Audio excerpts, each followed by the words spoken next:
اب میں آپ کو ذرا اس جو انسانوں میں سے انسان دشمنی کا جن کا سب سے بڑا رول ہے، میں ان کی 2000 سالہ تاریخ کا آپ کے سامنے نقشہ رکھنا چاہتا ہوں۔ ان 1400 سال کا تو میں نے صرف 4 آپ کو پوائنٹس بتائے۔ موسیٰ سے عیسیٰ تک 1400 برس علیہ الصلوۃ والسلام، 2 مرتبہ عروج، 2 مرتبہ زوال، اشیریوں کے ہاتھوں پٹوائی، بابلیوں کے ہاتھوں پٹانا، گریکس کے ہاتھوں مرمت، رومنس کے ہاتھوں مرمت۔ یہ جو 2000 سال ہیں، کیونکہ اب تو ظاہر بات ہے 21ویں صدی شروع ہو گئی، 20 صدیاں حضرت مسیح کو پوری ہو گئی۔ پہلی بات نوٹ کیجئے، حضرت مسیح کی پیدائش ہے سن 1 قبل مسیح۔ یہ نقطہ آپ نے کبھی سنا ہے یا نہیں؟ جب ملینیم کا سلسلہ شروع ہوا تھا پچھلے سال، تو میں نے بیان کر دیا تھا کہ ایک عجیب حساب کے اندر انہوں نے غلطی کی ہوئی ہے۔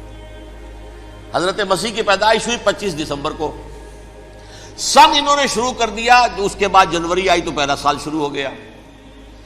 اگر جنوری سے پہلا سال شروع ہوا تو یہ 6 دن جو ہے تو اس کے پچھلے سال میں تھے، لہذا کہا جائے گا کہ Jesus Christ was born 1 year before Christ, BC۔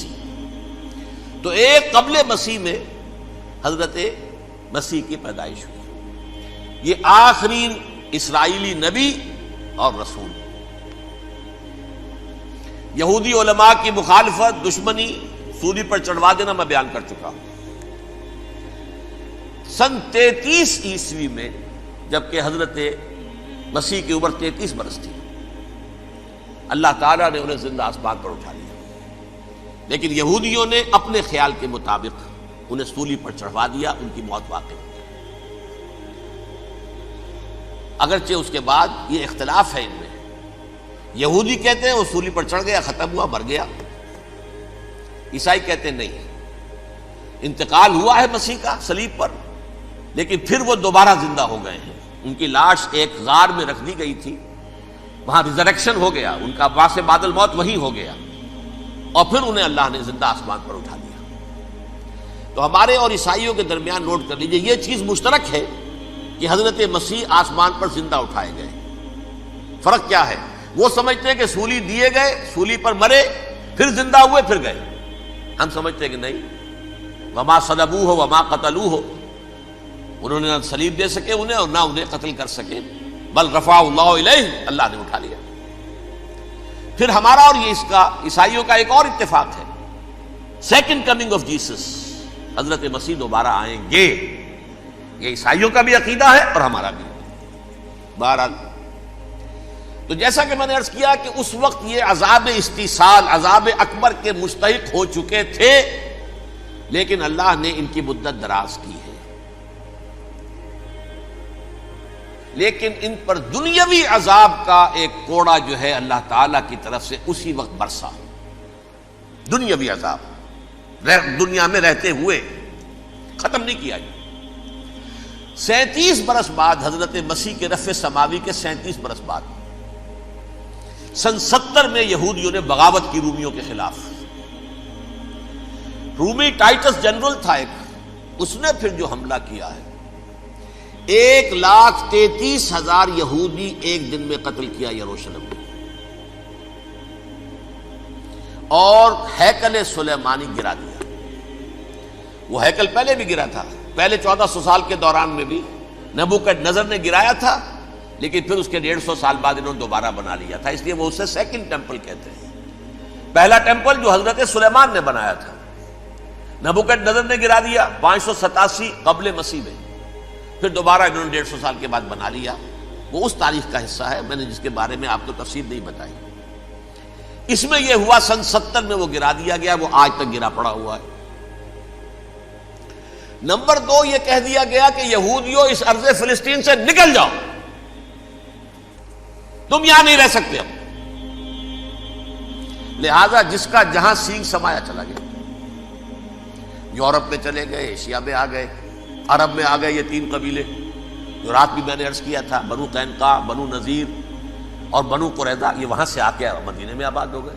جس کا جہاں سینگ سمایا، افریقہ میں، ہندوستان میں، جہاں چلے گئے۔ ڈایاسپورا اسے کہتے ہیں، وہ آپ نوٹ کر لیجیے اس لفظ کو، ڈایاسپورا، ہمارا دور انتشار، جبکہ ہمیں ہماری اصل سرزمین تو فلسطین ہے، حضرت ابراہیم کا مسکن، حضرت اسحاق حضرت یعقوب کا مسکن فلسطین، یہ ہے ہماری اصل جاگیر، یہ تو ہماری جدی پشتی جاگیر ہے، لیکن یہاں سے نکال دیے گئے سن 70 عیسوی میں، اور وہاں سے لے کے 1917 تک ان کا ڈایاسپورا جاری رہا۔ یہ دور انتشار ہے۔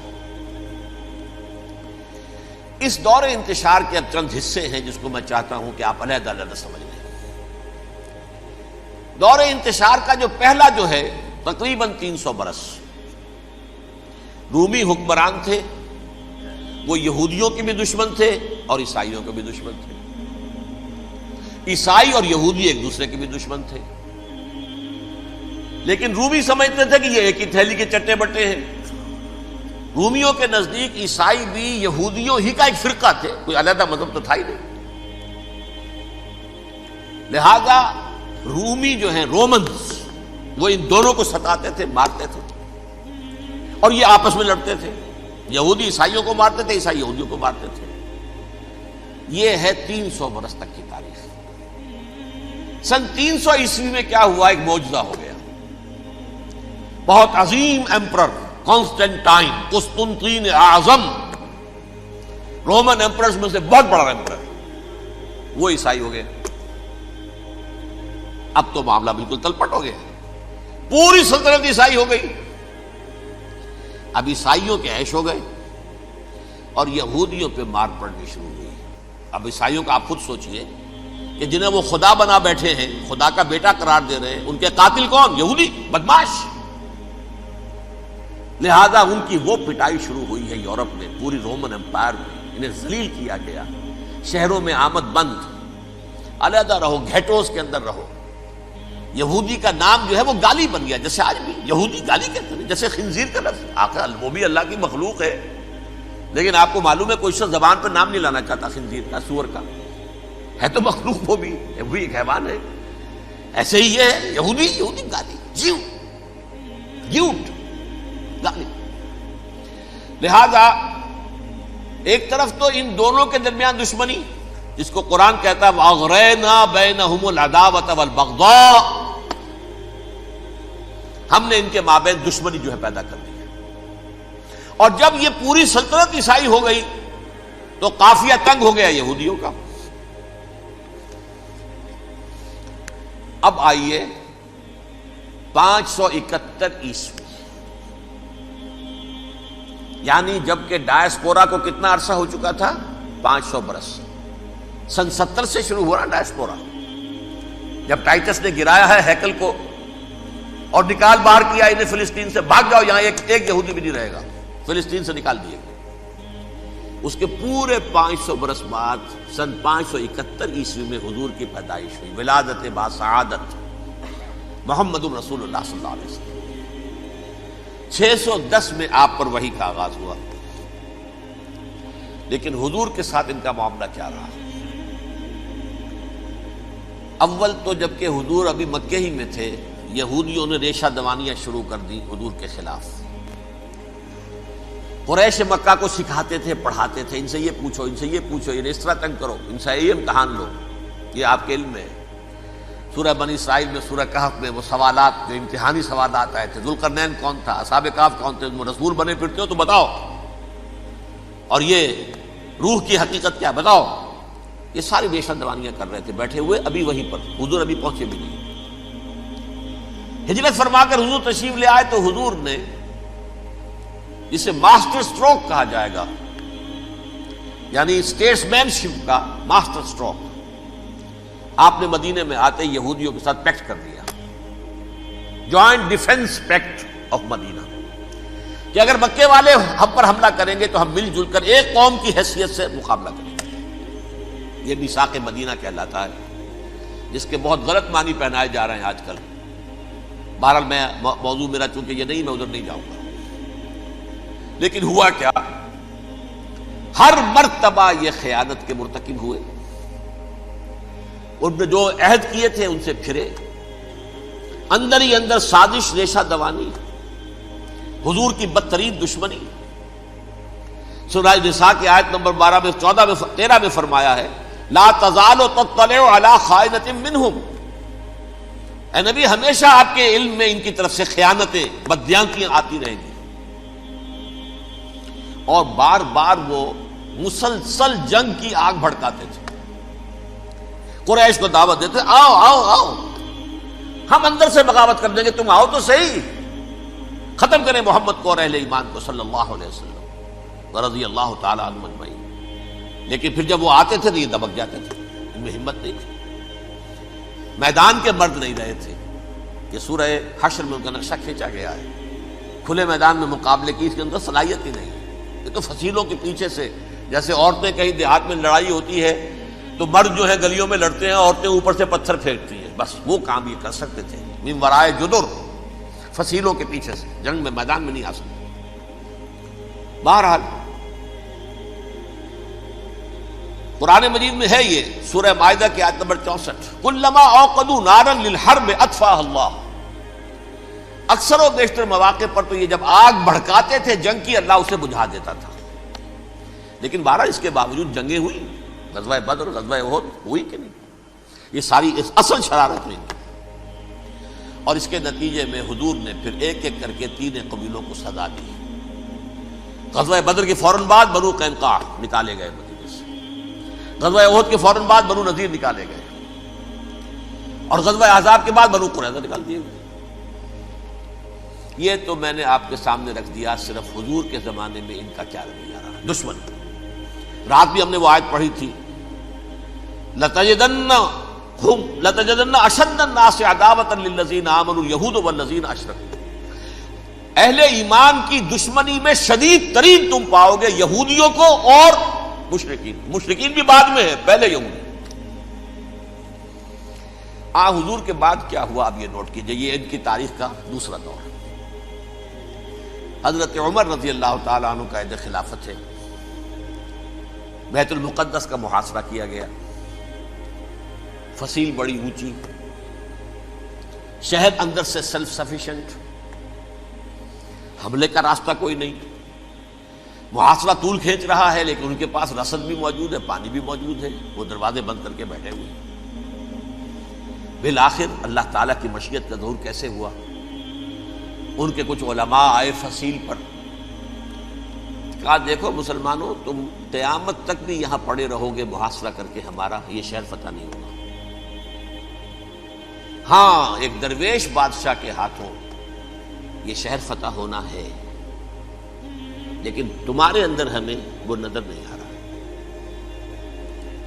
ابو عبیدہ بن الجراح رضی اللہ تعالی عنہ امین هذه الامہ، ان کا فوراً ذہن گیا وہ درویش بادشاہ مدینے میں بیٹھا ہوا ہے عمر رضی اللہ تعالی. اب ایک اور عمر بھی ہے جو قندھار میں بیٹھا ہے. نقشہ وہی ہے، سادگی کی حد تک نقشہ وہی ہے، بالکل وہی، اپنی آنکھوں سے دیکھا ہے وہی سادگی. عمر اول، عمر ثانی تھے عمر بن عبد العزیز.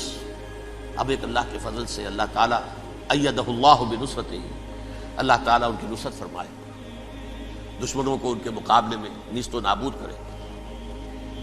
انہوں نے ریکویسٹ بھیج دی کہ حضور تشریف لائیے، یہ شہر فتح ہو جائے گا.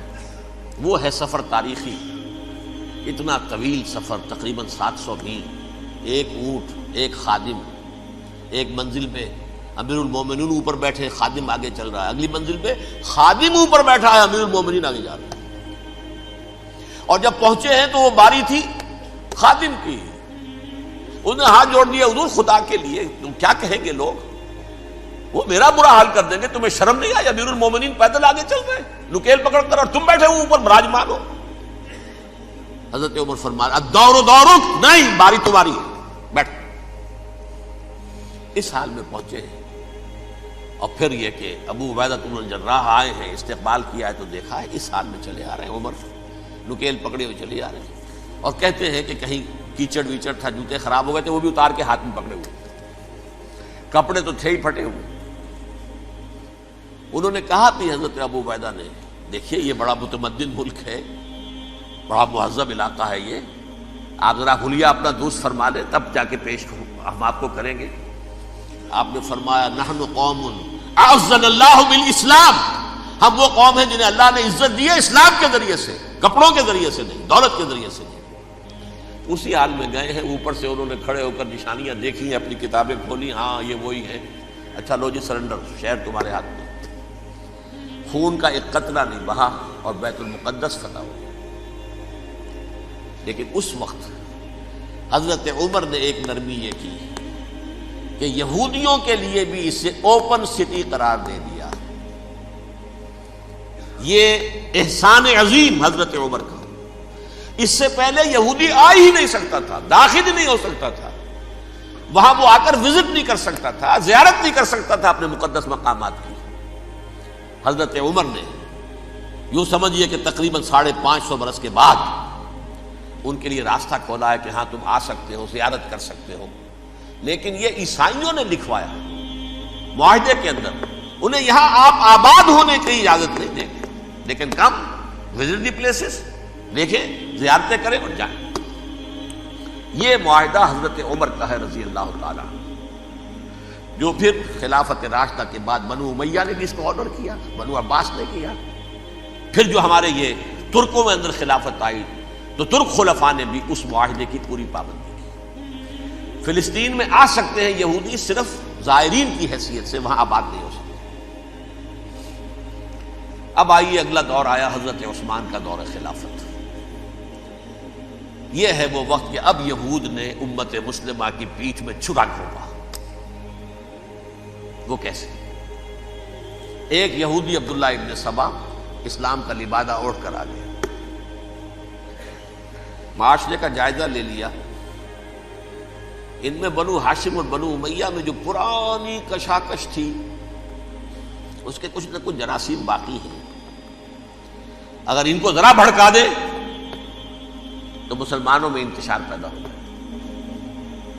کہا یہ عثمان کون ہے؟ یہ تو بنو امیہ میں سے ہے، یہ حق تو بنو ہاشم کا ہے، خلافت ان کے پاس ہونی چاہیے، محمد کے تو رشتہ دار وہ ہیں صلی اللہ علیہ وسلم۔ عوام الناس کے اندر بات پھیلنی شروع ہوئی، پھر ایک بڑی سازش کے انداز میں حضرت عثمان کے خلاف پروپیگنڈا، حضرت عثمان کے جو عاملین تھے، گورنر تھے، ان کے خلاف پروپیگنڈا، اور ایسی ہوشیاری کرتے تھے کہ کوفے میں کوفے کے حاکم کے خلاف کچھ نہیں کہنا، اجی مصر میں یہ ہو رہا ہے، اجی شام میں یہ ہو رہا ہے، اجی یہ جو عثمان ہے وہ یہ کر رہا ہے، یہ ظلم ہو رہا ہے، یہ لوٹ مار ہو رہی ہے، یہ خیانتیں ہو رہی ہیں۔ اب نہ تو اس زمانے میں مینز آف کمیونیکیشن، کیسے تصدیق کریں؟ افواہیں تو آپ آج کراچی کے اندر شروع ہو جائے تو پتہ نہیں چل سکتا کسی کو کہ کیا اس میں صداقت ہے کیا جھوٹ ہے، اور بری بات جو ہے فطرت انسانی کی کمزوری ہے وہ فوراً قبول کرتا ہے، کسی کے بارے میں اچھی بات ماننے کو تیار نہیں ہوتا لیکن بری بات تو فوراً تیار۔ بہرحال یہ فتنہ انہوں نے اٹھایا، حضرت علی کی الوہیت کا فتنہ اٹھایا، حضرت عثمان کے خلاف الفتنۃ الکبریٰ برپا کیا، حضرت عثمان شہید ہوئے۔ اس کے بعد 5 برس تک مسلمان ایک دوسرے کی گردنیں کاٹتے رہے، باہمی خانہ جنگی ہوئی، امت کو وہ زخم لگایا ہے جو آج تک جس سے خون رس رہا ہے۔ یہ شیعان عثمان اور شیعان علی تھے جو بعد میں پھر سنی اور شیعہ ہو، اور آج تک فتنہ کس نے جگایا؟ ایک عبداللہ ابن سبا یہودی اور اس کے کارندے، شیطان کا ایجنٹ، اور انسانوں میں سے بھی اس کے جو بھی حواریین تھے اور شیطانوں کے اندر سے بھی تھے، انہوں نے بھی اس آگ کو بھڑکایا۔ یہ آپ سوچ لیجئے کہ یہ کس نے وہ زخم لگایا؟ یہودی۔ اگلا دور آیا، خلافت راشدہ ختم ہوئی، بنو امیہ کا بھی دور کافی گزر گیا۔ طارق ابن زیاد 712 عیسوی میں حملہ کرتے ہیں اسپین پر۔ اسپین اس وقت عیسائیت کا بہت بڑا گڑھ، بڑے کٹر ترین عیسائی جو ہے وہ اسپین میں تھے، لہذا یہودیوں کی وہاں بہت پٹائی ہوتی تھی، بہت پٹائی ہوتی، میں بتا چکا ہوں، دشمنی تھی، یہ تو چلی آ رہی تھی عیسائیوں کے ہاتھوں یہودیوں کی، وہ تو سن 300 عیسوی سے ایمپرر کانسٹنٹائن کے بعد سے شروع ہو گئی تھی۔ اس حوالے سے یہودیوں نے اس وقت چالاکی یہ برتی، کچھ راستے واسطے بتائے، کچھ مدد کی طارق ابن زیاد کی۔ طارق ابن زیاد نے انہیں اپنا محسن سمجھا، ہسپانیہ فتح ہو گیا تو یہودی چونکہ محسنین کی فہرست میں آ چکے تھے، انہیں بہت اقتدار نصیب ہوا، بڑی سپورٹ مسلمانوں نے دی۔ ان کے بڑے بڑے علماء جو ہیں اسی دور کے اندر پیدا ہوئے، بڑے بڑے تھنکرز ان کے اسی دور میں پیدا ہوئے۔ بن گوریون جو کہ ایک وزیر اعظم تھا اسرائیل کا، اس نے یہ لکھا ہے اپنی کتاب میں، Muslim Spain was the golden era of our diaspora. وہ ڈائسپورا جو 70 عیسوی سے شروع ہوا تھا اور 1917 عیسوی تک جاری رہا ہے، اس میں سے گولڈن ایرا ہمارا جو تھا وہ مسلم اسپین تھا، ہسپانیہ میں بیٹھ کر ہم عیش کیے۔ لیکن وہاں سے انہوں نے اور جو کچھ کیا، یہ تو داستان کے تو بہت سے گوشے ہیں، لیکن میں جس اسٹریٹ لائن میں چل رہا ہوں اس کے اعتبار سے ایک بات سمجھ لی، وہاں بیٹھ کر انہوں نے اب عیسائیت کی پیٹھ میں چھرا گھونپا، پروٹیسٹنٹ مذہب پیدا کیا، تقسیم کر دیا، جیسے شیعہ سنی کی تقسیم، عبداللہ ابن سبا، رومن کیتھولک اور پروٹیسٹنٹ کی تقسیم، یہودی علماء۔ ہوتا کیا تھا، ہسپانیہ کی یونیورسٹیاں ہیں، کارڈووا میں ہے، ٹولیڈو میں ہے، گریناڈا میں ہے، غرناطہ، قرطبہ، تولیتلا، اور وہاں آتے تھے لوگ، فرانس سے چلے آ رہے ہیں نوجوان پڑھنے کے لیے، جرمنی سے چلے آ رہے ہیں، اٹلی سے چلے آ رہے ہیں، تین ہی ملک قریب ترین پڑھتے ہیں سینٹرل جو یورپ کے ہیں۔ یہاں پر جو ہے وہ اسلام جو نور پھیلا رہا تھا اس سے بھی مستفیض ہوئے، جہالت کے جو ہے پردے ان کے وہ چھٹے، اس کے ساتھ ہی وہ یہودی وہاں ان کے اندر جو جراثیم داخل کر رہے تھے وہ اس عیسائیت کے خلاف بغاوت تھی جو اس وقت دنیا میں عیسائیت اس وقت تھی، پوپ کا راج تھا دنیا میں اس وقت۔ یورپ میں جو عیسائیت تھی اس میں ایک طرف بادشاہ تھے، لیکن بادشاہوں کی حیثیت وہاں پر یوں سمجھ لیجئے کٹھ پتلیوں کی تھی، اصل قوت پوپ کے ہاتھ میں تھی۔ اور پوپ کو انہوں نے جیسے قرآن نے کہا اتخذوا احبارهم ورهبانهم اربابا من دون اللہ، کیونکہ سینٹ پال نے شریعت موسوی ساقط کر دی تھی تو اب شریعت تھی ہی نہیں، پوپ کو اختیار تھا جس چیز کو چاہے حلال قرار دے دے، جس چیز کو چاہے حرام قرار دے دے۔ اتخذوا احبارهم ورهبانهم اربابا من دون اللہ۔ انہوں نے کہا صاحب یہ پوپ کس بلا کا نام ہے، یہ بھی انسان ہے۔ بات تو ٹھیک تھی نا، اصل حیثیت تو کتاب کی ہونی چاہیے، ڈیوائن بک، دی ریویلڈ اسکرپچر۔ لہذا اور یہ کتاب ہر شخص پڑھ سکتا ہے، کوئی پوپ کے باپ کو جو ہے کوئی اس کے لیے پروپرائٹری رائٹس تو نہیں ہے کہ صرف پوپ پڑھ سکتا ہے یا پادری پڑھ سکتے ہیں، ہم بھی پڑھ سکتے ہیں، ہم بھی سمجھ سکتے ہیں۔ یہ باتیں تھی کہ جن کو بڑھا چڑھا کر بیان کر کے اور پوپ کا اقتدار ختم کرا دیا اور توجہ مرکوز کر دی بائبل کی طرف۔ اب بائبل میں بڑا حصہ تو اولڈ ٹیسٹامنٹ کا ہے۔ نتیجہ کیا ہوا، یہود کی عظمت پروٹیسٹنٹس کے نزدیک مسلم ہو گئی۔ اصل قوم تو یہ ہے، وہ دشمنی بدلی کہ نہیں بدلی؟ موسیٰ کے امتی یہ ہے، تورات موسیٰ کو دی گئی، ابراہیم کی نسل یہ ہے۔ لہذا وہ جو دشمنی تھی، جو عداوت تھی کہ ہمارے خدا کو سوری چڑھانے والے ہیں یہ بدماش، اس کا ازالہ ہوا اس پروٹیسٹنٹ مذہب کے نتیجے میں۔ یہ میں اب آپ کو بتاتا ہوں کہ ایک نتیجہ وہ نکلا ہے جسے برٹرنڈ رسل نے بیان کیا ہے، اس کی کتاب ہے ان پریز آف آئیڈلنس، صفحہ 108۔ وہ لکھتا ہے the Christians retaining the Judaic belief in special revelation added to it the Roman desire for world wide domination and the Greek taste for metaphysical سٹیلٹیز۔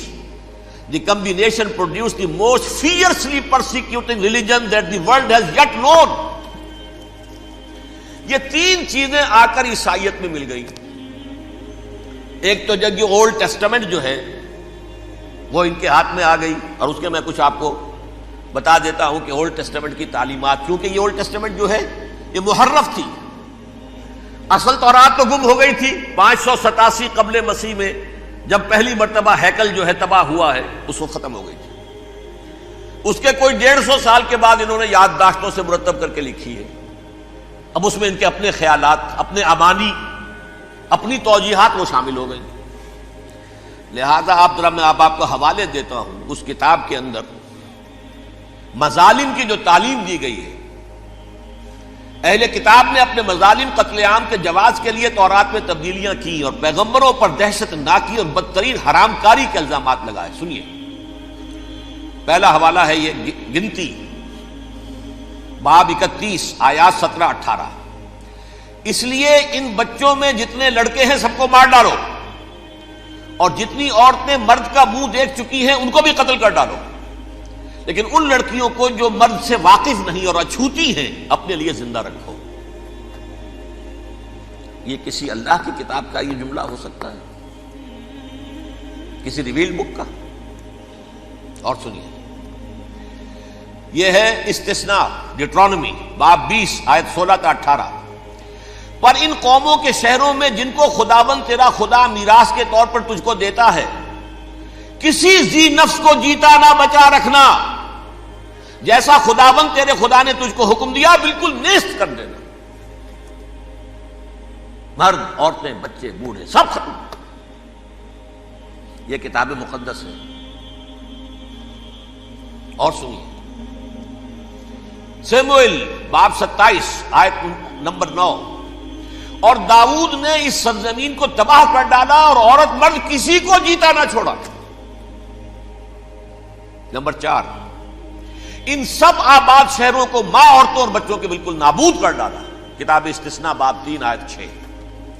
یہ ہے جو کہہ رہا ہے برٹرنڈ رسل، کرسچینٹی میں آ کر اب یہ تین چیزیں شامل ہو گئی.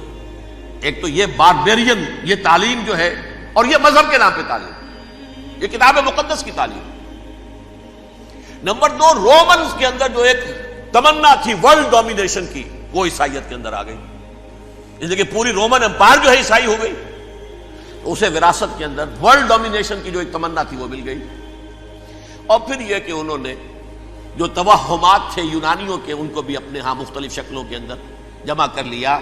ان تین چیزوں کا the combination produced the most fiercely persecuting religion that the world has yet known. اس کے نتیجے میں دنیا میں تاریخ انسانیت کے اندر جو بدترین خوخار ترین مذہب ہو سکتا ہے وہ شکل عیسائیت نے اختیار کی.